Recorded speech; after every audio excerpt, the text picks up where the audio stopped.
আজ গল্পভেলায় আপনাদের শোনাব বাকাউল্লার দপ্তর থেকে রায় মহাশয়। গল্পের আগে একটু বাকাউল্লার সম্পর্কে আপনাদের জানিয়ে রাখি। যতদূর সন্ধান পাওয়া যায়, বাংলা সাহিত্যের প্রাচীনতম ক্রাইম কাহিনী হল পুলিশের দারোগা বাকাউল্লার কীর্তিকলাপ।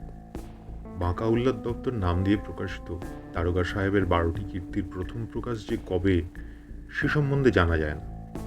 তবে বাকাউল্লার দপ্তরে বর্ণিত ঘটনার সময়কাল যতদূর সম্ভব 19বিংশ শতাব্দীর 30-এর দশকের একেবারে শেষ দিকে কিংবা 40-এর দশকে। অনুমান করা হয় 1844 থেকে 1848 এই সময় তিনি চাকরিতে আসেন। আসুন এবার আপনাদের সরাসরি নিয়ে যাই আমাদের গল্প বাকাউল্লার দপ্তর থেকে রায় মহাশয়। জেলার কৃষ্ণপুর গ্রামের জমিদার রামতারণ বাবুর বিধবা ভগ্নী সৌদামিনী গর্ভপাত করিয়াছে। রামতারণ বাবু স্বয়ং বিশ্বাসী ভৃত্য শ্রীদাম ঘোষকে সঙ্গে লইয়া সেই 7 মেশে গর্ভভ্রূণ অন্দরের পুকুর পাড়ে তেঁতুলতলায় গাড়িয়া ফেলিয়াছেন। 2 জন জেলে বাবুর হুকুম মতো অন্দর পুকুরে খাবার মাছ ধরিতে গিয়াছিল। সৌদামিনী তখন স্নান করিতেছিল। জেলেরা সৌদামিনীকে পূর্ণ গর্ভা দেখিয়াছে। কাওড়া হরিশের স্ত্রী, বাবুর বাড়ির বাঁধা ধাই। প্রকাশের ভয়ে তাহাকে না ডাকিয়া তারাপুরের রূপচাধারী স্ত্রীকে আনিয়া সূতিকা কার্য করিয়াছে। প্রসব হইবার পর ছেলেটি একবার কাঁদিয়া উঠিয়াছিল। দারিক চৌকিদার সেই সময় বাবুর বাড়ির অন্দরের দিকে চৌকি দিতে গিয়াছিল। সে কান্নার শব্দ পাইয়াছিল। পুলিশ তদন্তে আসিলে সকলেই বিদিত হইবেন। এই পত্রখানি এক ব্যক্তি অস্পষ্ট দাস এই নাম স্বাক্ষর করিয়া পুলিশের বড় সাহেবের নিকট পাঠাইয়াছে। সাহেবের বিশ্বাস হইয়াছে। এইরূপ কলঙ্কজনক ব্যাপার গোপন করা যে জমিদার লোকের পক্ষে অসম্ভব নয়, সাহেব একথা বিশ্বাস করিয়াছেন। কাজটা বড়ই গর্হিত।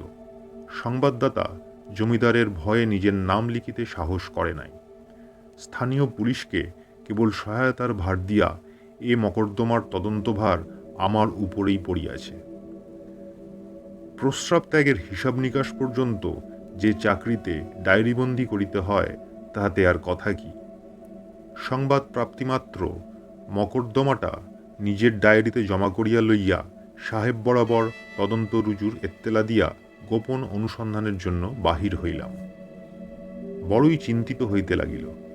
ভদ্র ঘরের কুলকন্যা, বিশেষ জমিদারের ভগ্নী, অন্তঃপুরেই বাস। কি করিয়া অনুসন্ধান লইব, কি করিয়া প্রকৃত কথা সংগ্রহ করিব ভাবিয়া আকুল হইলাম। ভয়ও হইল। জমিদার লোকেরা অসীম ক্ষমতাপন্ন। একটু এদিক ওদিক হইলে নিজের দেহেরও আশঙ্কা আছে। ঘটেও এমন, যেমন ভয় তেমনি ভাবনা। এইভাবেই কৃষ্ণপুরে চলিলাম। বড়লোকের ঘরে যে এমন সকল কুকাজ ঘটে না, এমন নহে। কিন্তু যাহারা ধনশালী, তাহারা কি এ লোকলজ্জা সহসা পাইতে চাহেন? অনেক স্থানেই শোনা যায়, দুর্ভাগ্যক্রমে ওই প্রকার কোনো দুর্ঘটনা ঘটিয়া গেলে অভাগিনীদিগকে গয়াকাশী পাঠাইয়া দেন। দরিদ্র লোকেরা তত ব্যয়বাহুল্যে সমর্থ হয় না। দেশের দুর্নাম অগত্যা তাহাদিগকে শিরোধার্য করিতে হয়। রামতারণ বাবু জমিদার লোক, তিনি কেন এ ব্যয়বাহুল্যে পিছাইলেন? পয়সা থাকিতে তিনি কেন এ কলঙ্কের ডালি মাথায় লইলেন? একথা সর্বপ্রথম ভাবিবার জিনিস।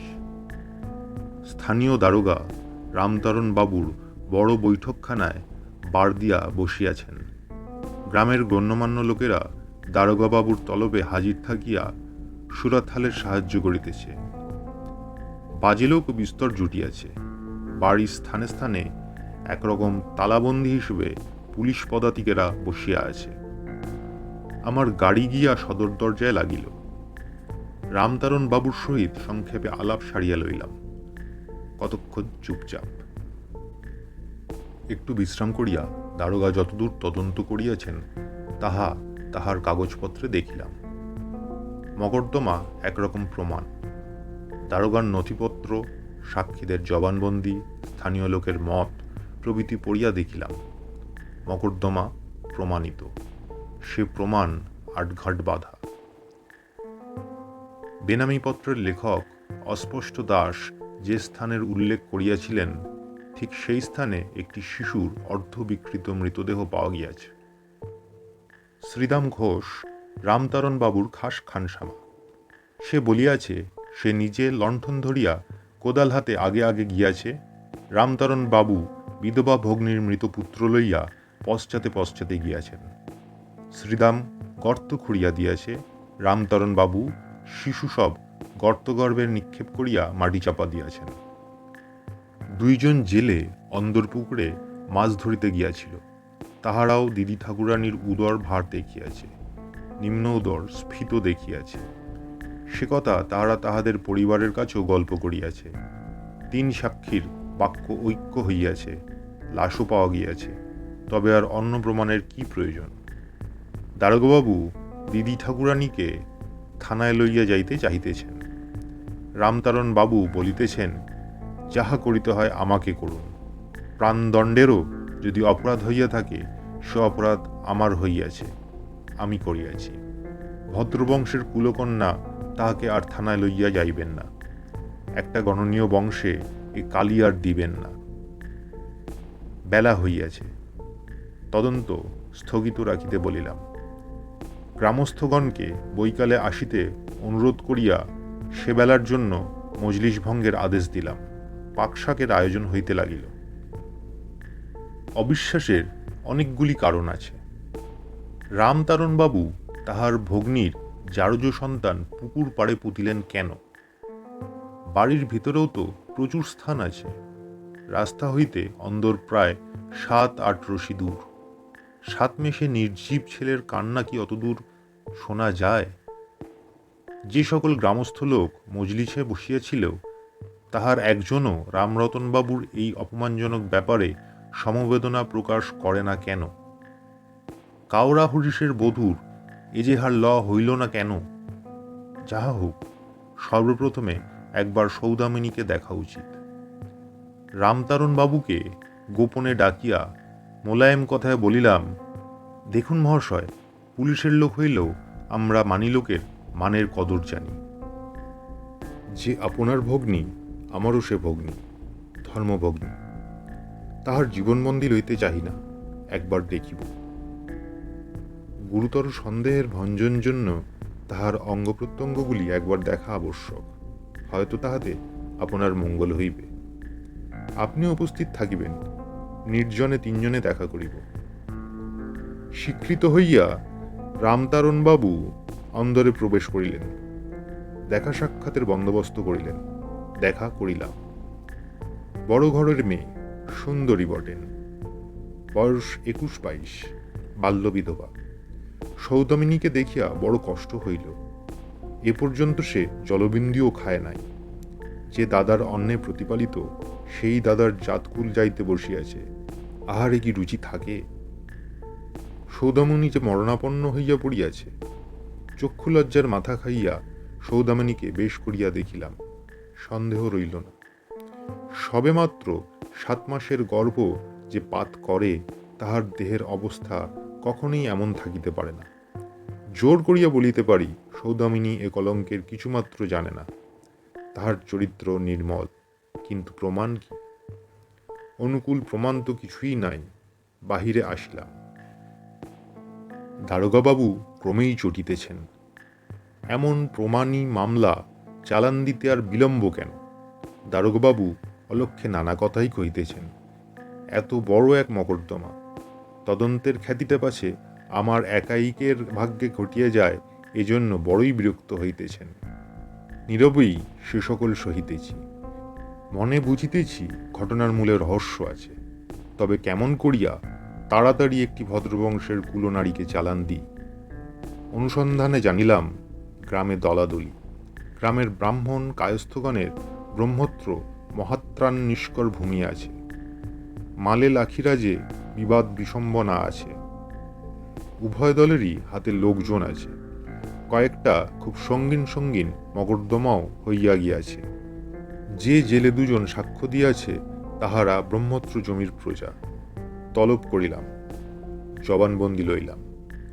তাহারা পূর্বকথিত কথারই পুনরাবৃত্তি করিল। দিদি ঠাকুরানীর বয়স জিজ্ঞাসা করিলাম।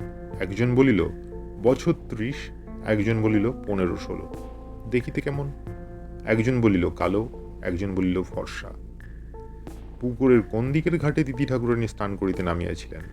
একজন বলিল পশ্চিম দিকে, একজন বলিল পূর্ব দিকে। অনেকটা রহস্যভেদ হইল। সৌদামিনীর বয়স 20-21, সে গৌরাঙ্গী। অন্দরপুকুরের পূর্ব দিকে ঘাটই নাই, উত্তর দিকে ঘাট। জেলেরা আদৌ দিদি ঠাকুরানীকে দেখে নাই, চিনে না। সন্দেহভঞ্জনের জন্য বাড়ির আর 5টি মেয়েকে ডাকিয়া 2 দল করিয়া একদলে সৌদামিনীকে তাহাদের মধ্যে রাখিয়া শনাক্ত করানো হইল। জেলেরা দিদি ঠাকুরানীকে চিনিতে পারিল না, নজরবন্দি রহিল। শ্রীদাম বলিয়াই ছিল, এখন তলব করিতেই আর তাহাকে পাওয়া গেল না। অনুসন্ধানে শ্রীদাম বলিয়াছিল সে কোদালি দিয়া গর্ত খুঁড়িয়া দিয়াছে। গর্ত দেখিলে কিন্তু তাহা খন্তা দিয়ে খোঁড়া স্পষ্ট বোধ হয়। গর্তের পাশে 2-3 স্থানে খন্তার ফলার দাগও রহিয়াছে। খন্তা দিয়া গর্ত খুঁড়িয়া মাটি তুলিবার সময় লোকে খন্তাখানা গর্তের উপর পুঁতিয়া রাখে। সেই সময় গর্তের বাম ধারে ফলার দাগ পড়ে, কেননা লোকে বাম হস্তে খন্তা ধরিয়া দক্ষিণ হস্তে গর্তের মাটি তোলে। এখানেও ঠিক তাহাই দেখা গেল। বেশি বুঝিলাম সৌদামিনী গর্ভপাত করে নাই। এখন তাহার অনুকূলে প্রমাণও মিলিতেছে। মজলিসে কোনো প্রসঙ্গ শেষ হইবার পর মজলিস ভাঙিয়া যখন মজলিসিরা চলিয়া যায়, তখন পথে সেই প্রসঙ্গেই আলোচনা করে। এ নিয়ম চিরন্তন। মজলিসি লোকদিগের মতামত জানিবার জন্য সাহান্নের মজলিস ভঙ্গের সঙ্গে সঙ্গেই গাড়ু লইয়া বাহির হইলাম। একটু দূরে, যেখানে গিয়া লোক বেশ নির্ভয়ে মনের কথা বলিতে পারে, তত দূরে রাস্তার ধারের একটা গাছের আড়ালে দাঁড়াইলাম। তখন অনেক রাত্রি। 4-5 জন লোক চলিয়া গেল। তাহাদের কথায় তেমন কিছু পাইলাম না। তারপর আর 2 জন, তাহারা নীরব। তাহার পর 3 জন ছোট বড় কথা কহিতে কহিতে আসিতেছে দেখিয়া তাহাদের কথার প্রতি বিশেষ মনোযোগ দিলাম। একজন বলিল, নির্ঘাত চোট, এবার আর বাছার উদ্ধার নাই। জমিদারি হেকমতি আর ফলাইতে হইবে না, মুখ চুন। দ্বিতীয় জন বলিল, তাহাই হইতো বটে, কিন্তু মকদ্দমা যে দাঁড়ায় এমন বুঝি না। লেড়ে বেটা মকদ্দমাটা উল্টাইবার চেষ্টায় আছে। প্রথম জন বলিল, আরে রেখে দাও তোমার লেড়ে ফেরে, যখন লাশ পাওয়া গিয়েছে তখন নির্ঘাত। তৃতীয় জন কহিল, এ লোকটা কিন্তু সুচাকের নয়, ব্যাটার চাউনি দেখিলে পেটের পিলে চমকাইয়া যায়। কোথাকার ঘটনা কেমন টানিয়া টানিয়া বাহির করিতেছে দেখিতেছ? জেলে দুটা তো একরকম নাকচ হইয়া পড়িয়াছে, কাহার কপালে কি হয় বলা যায় না। প্রথমজন বলিল, আরে তোর ভয় দেখে আর বাঁচি না, খোদার মোর্দা রাজি, কি করবে কাজী? লাশ যখন পাওয়া গিয়াছে তখন শিব আসিলেও তাড়নের নিস্তার নাই। তৃতীয়জন কহিল, তোমরা যতই বলো আমার কিন্তু ভয় ঘুচিতেছে না, কাল সকালেই আমি জামাই বাড়ি চলিয়া যাইব।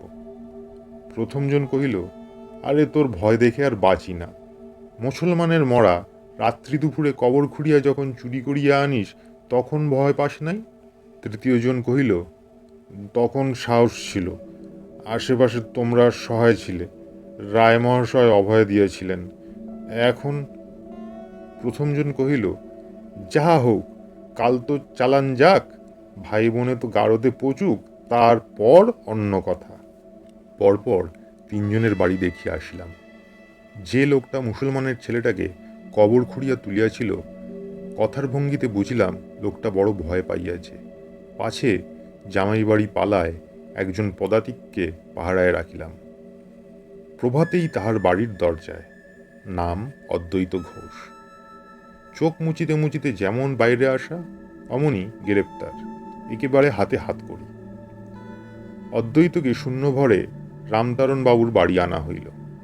রামতারণ প্রদত্ত রায় ফয়সালা দেখিলাম। এ পর্যন্ত তাহার সহিত যতগুলি মকদ্দমা হইয়াছে, অদ্বৈত তাহার সবগুলিতেই লিপ্ত আছে।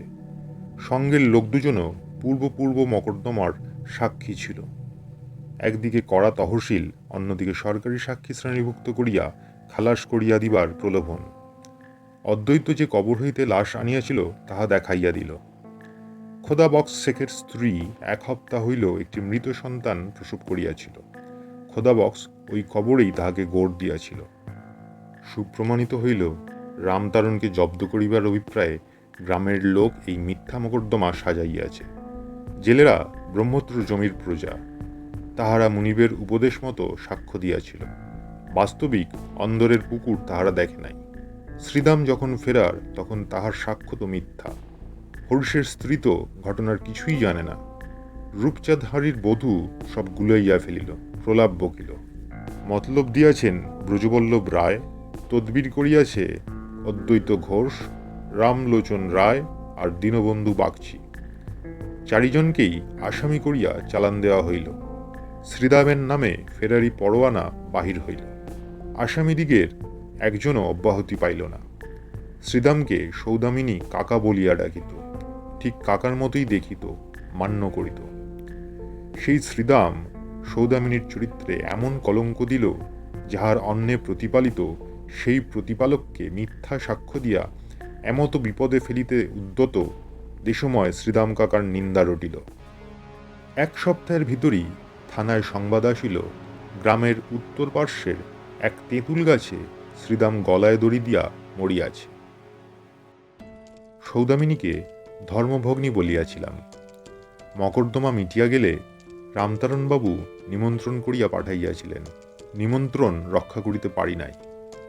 চাকরি ছাড়িয়া এ ঘটনার প্রায় 30-32 বৎসর পরে ধর্মভগ্নীর নিমন্ত্রণ রক্ষা করিয়াছিলাম। এখন আমরা সকলেই প্রাচীন, বড়ই আনন্দিত হইয়াছিলাম। এ ধর্মসম্বন্ধ এখনও আমাদের পুরুষানুক্রমে চলিতেছে।